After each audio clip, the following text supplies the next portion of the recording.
アメリカ海軍艦上爆撃機 SB-2U3 ビンディケーター。前回で基本塗装とデカール張りが完了しました。今回はウェザリングをして機体を完成させたいと思います。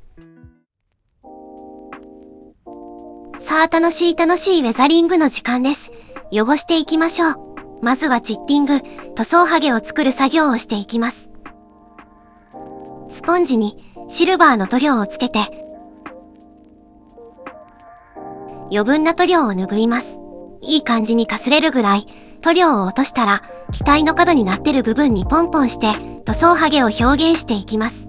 今回はあまりたくさん塗装ハゲを作らないようにしたいので、前回作った皮縁やスツカでやっていた実際塗装を剥ぐチッピングは今回はやらずにさっと表現していきます。スポンジでの作業はこんなもんですね。スポンジでチッピングしやすいのは出っ張っている部分だけですので、平面のパネルラインには直接筆で描きます。べちょっと塗料がつくとモールドを埋めるは塗装ハゲに見えないわで大変よろしくないので、余分な塗料をしっかり落とすことが大事と分かっていつつもちょいちょいミスっています。加減が難しい。結局思ってたよりもやりすぎちゃいました。この作業楽しすぎて何回やってもやりすぎてしまいます。この辺でやめときます。次はウォッシュをしていきます。まずは仮面から。今回は久しぶりにエナメルのウェザリングカラーを使います。このグレーは少し薄いので、墨入れ用のブラックを混ぜて暗くしておきます。ガンダムなどの墨入れと違って、溝に流し込むのではなく、モールドの上からなぞるように、全モールドに塗料をのせていきます。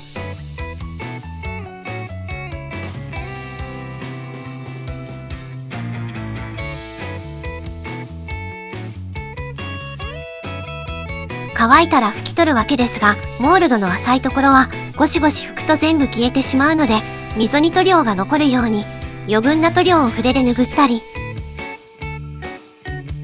ペーパータオルでもりもり拭き取ったり、場所によってやり方を変えます。この時うっすら残る塗料の筋がいい感じに汚れの表現になりますので、極力進行方向に同じ向きに拭き取ります。エナメル塗料を久しぶりに使いましたが、この作業はこの塗料の方が良い雰囲気が出るな。次は上面ですね。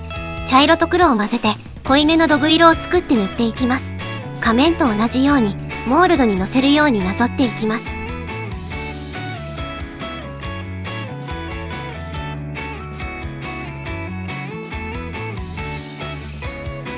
同じく乾いたら溶剤を染み込ましたタオルで進行方向に拭いていきます。溶剤を染み込ませすぎでべちゃべちゃのタオルで拭くと溶剤にプラスチックが侵食されて割れますので注意します。エナメルで割れるときはパキンと勢いよく割れるんではなく、音もなくぬるんと割れます。もはや割れるというか分割されるという感覚でしょうか。音もなく割れてあってなります。あんな恐ろしい体験はこりごりです。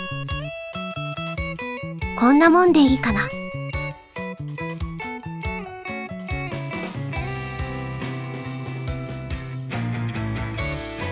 次は水性ウェザリングペイントのこの辺の色を使ってホコリやすす汚れを描いていきます。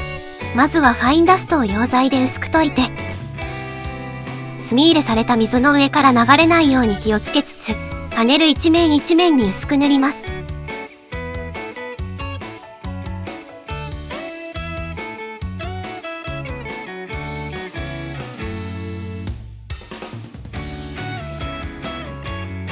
乾いたらこんな感じ、薄くホコリをまとってくたびれます。拭いたりせずにこのままでも別にいいのですが、ちょこちょこ塗料が溜まりすぎて変なところがあるので、水をつけた筆をちょんちょんして境目をぼかしていきます。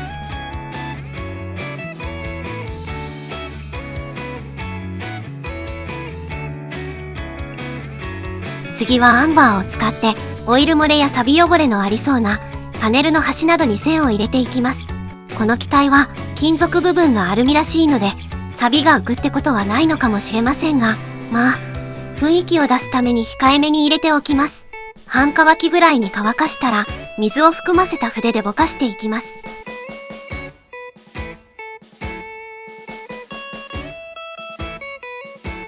こんな感じ。だいぶくたびれましたね。好きな雰囲気が出てきました。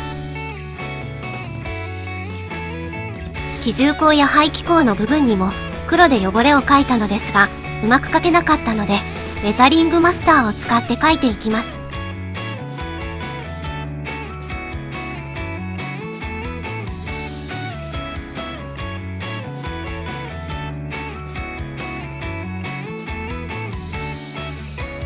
やりすぎた部分は筆でぼかしておきます。はい、というわけでウェザリング完了。今回も楽しすぎてやりすぎました。歴戦のモサキ隊ってことにします。好みの雰囲気が出せました。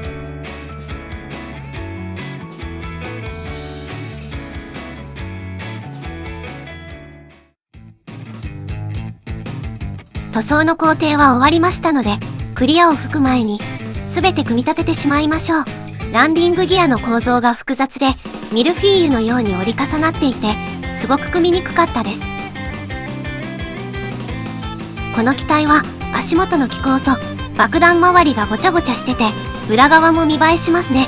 すごくかっこいい。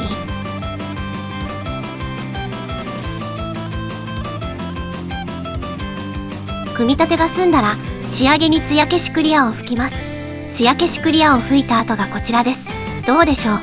見事に筆の跡や塗装ムラが消えましたね。筆で塗ってる時に割と適当に塗る理由がこれです。艶消しクリアを吹けばほとんどの粗は目立たなくなります。魔法のようなスプレーやで、キャノピーも綺麗にマスキングできてます。専用のマスキングがついていると満足度が違いますね。綺麗に整えて取り付けましょう。キャノピーを瞬間接着剤で取り付けて、発火に泣くのはもうゴリゴリです。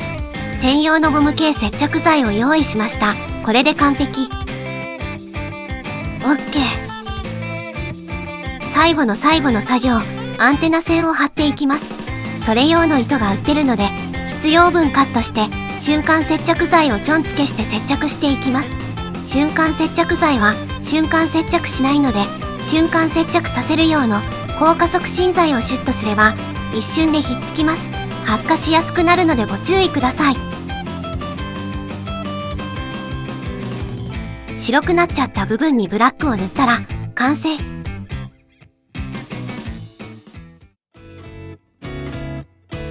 私は飛行機模型を作ったら額縁に簡単な台座を作って壁にかけて展示するのが趣味です。なのでそのための台座も作ります。この機体は艦上爆撃機、空母や戦艦に搭載される機体です。ウィキを見るとサラトガなどの空母に搭載されて運用していたようです。ウィキに当時の実際の写真があったので、これを参考に空母の甲板のようなイメージで台座を作ろうと思います。額縁に木のマドラーを切って並べて甲板のような床を作ります。斜め切りできるニッパーでバチバチ切って整えていきます。オーソレっぽい。いいねいいね。これも100均で売ってる器用のニスです。ヴィンテージな感じの濃い木目になります。わあ、またやった。気を取り直して塗っていきます。特にコツなんぞありません。ベタベタ塗っていきます。塗ったら完全乾燥する前にタオルで拭きつつ磨きます。空母の甲板がこんなヴィンテージフローリングな感じなのかはわかりませんが、いい感じです。このまま進めましょう。アクリルガッシュでそれっぽい白線も入れておきましょう。ビチッとした線にしたいのでマスキングしてぬりぬり。マスキングしてぬりぬり。いいやん。さらにこいつを全体的にヤスリがけしてウェザリングします。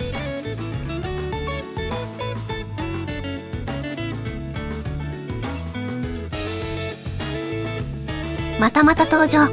水性ウェザリングカラー。ファインダストとブラックを混ぜてドブ色を作ったら全体に塗って汚します。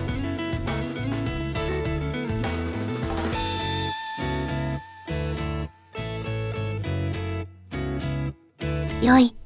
すごく良い感じに汚れましたね。これは壁掛けするときに画鋲に引っ掛ける用の金具です。これを取り付けて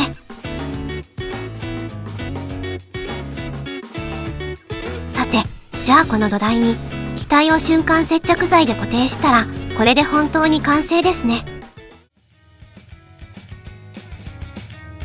韓国のおもちゃメーカーアカデミーよりアメリカ海軍艦上爆撃機 SB-2U3 ビンディケーター、さすが評価の高いアキュレイトのキットです。確かに海外製特有の組みにくさは随所にありますが、出来上がってみたら素晴らしいプロポーションです。フレームが張り巡らされたコックピット内と爆弾とランディングギアを含む裏面のメカメカしさがこの機体のかっこいいところだと思います。翼が浅い逆軽翼なのもいいですね。背後から見た時のかっこよさが際立ちます。このキットをこの安価で流通させてくれるアカデミーにも賞賛あれです。レザリングもいい感じにできました。アクリル塗料と水性塗料、どちらも良さがあるのですが、混ぜ合わせて使うのがベストでした。さて、じゃあ壁に飾って、今回はここらでおいとましましょう。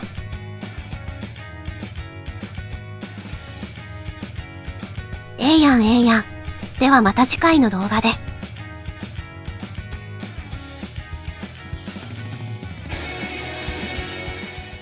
最後までご視聴ありがとうございました。